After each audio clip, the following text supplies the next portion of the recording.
নিবেদন করেছে মিষ্টিওয়ালা বা দোকানদার গোবিন্দ ভক্তের ডাক শুনে আর থাকতে পারে না, ভাবছে জীবনে কেনা তো ডুবে গেল, আর গোবিন্দ মনে দর্শন পাবো না।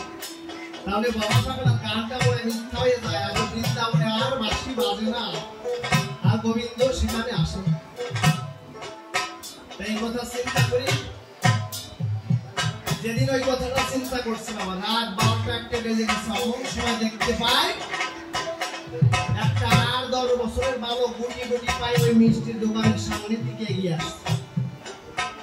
মিষ্টিওয়ালা ভাবছে এত রাত্রে কার ছেলে গো, এমন ভাবে এই রাত্রিবেলা কি বাবা মা কেউ নাই, এই রাত্রেবেলা ছেড়ে কেমন করে রাস্তায় একা একা ঘুরে বেড়াচ্ছে।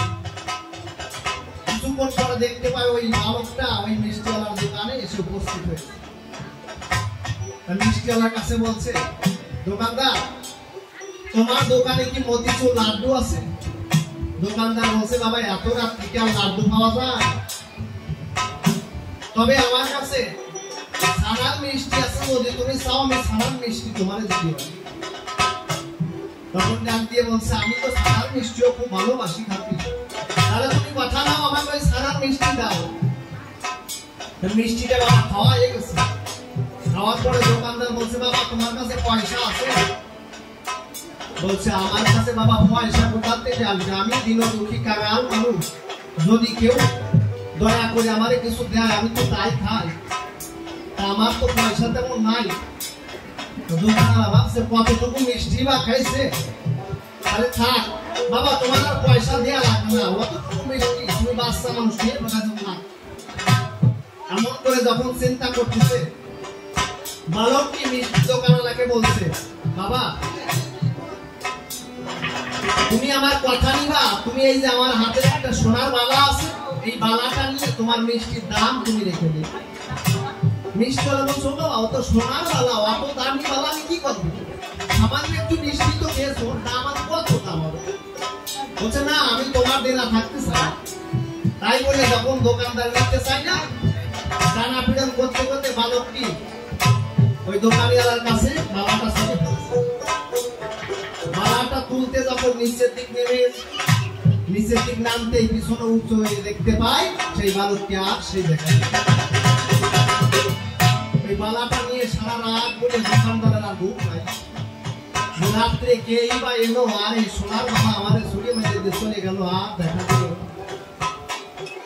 কিন্তু পরের দিন বাবা গুজব ঘটে গেল যে বান্কে বিহারী মন্দিরের গোবিন্দের হাতের একটা সোনার বালা খুঁজে পাওয়া যাচ্ছে, ওই বালাটা মনে হয় চুরি হয়ে গেছে। যখন এই কথা শুনতে পারে ভক্তরা, দোকানির কানে যখন পৌঁছেছে, দোকানি তখন বালাটা নিয়ে চলে গেছে মন্দিরের পূজারীর কাছে।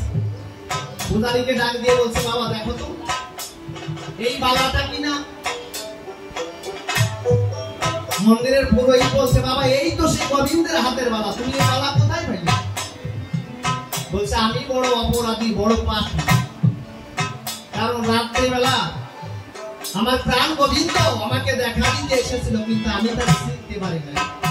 তাই যখন মিষ্টি খেয়েছিল, আমি মিষ্টির দাম যখন চেয়েছিলাম, ওই গোবিন্দ সোনার বালাটা শুনে আমাকে দিয়ে চলে যায়। সেই সোনার বালাটা যখন বলতে গেলাম, আমার প্রাণ গোবিন্দ তখন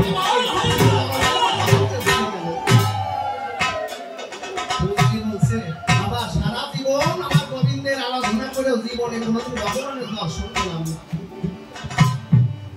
তাই আজ তোমার জীবন ধন্য যে তুমি এমন ভাবে আমার ভক্ত হয়ে আজ গোবিন্দের তোমাকে দর্শন দিয়েছে, তোমার জীবন ধন্য।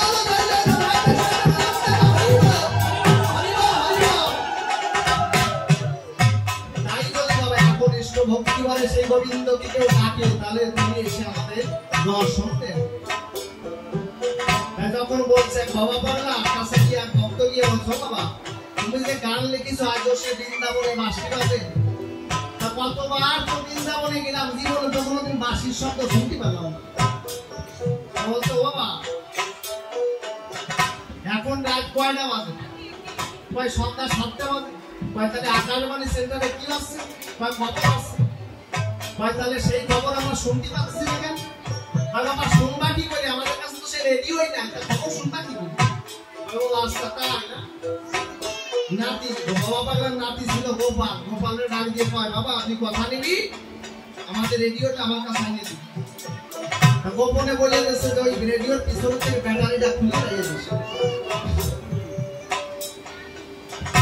ভক্তর কাছে রেডিও নিয়ে আসছে, বাবা ধরাই গেছে। কই বাবা খবর তো শুরু হয় না।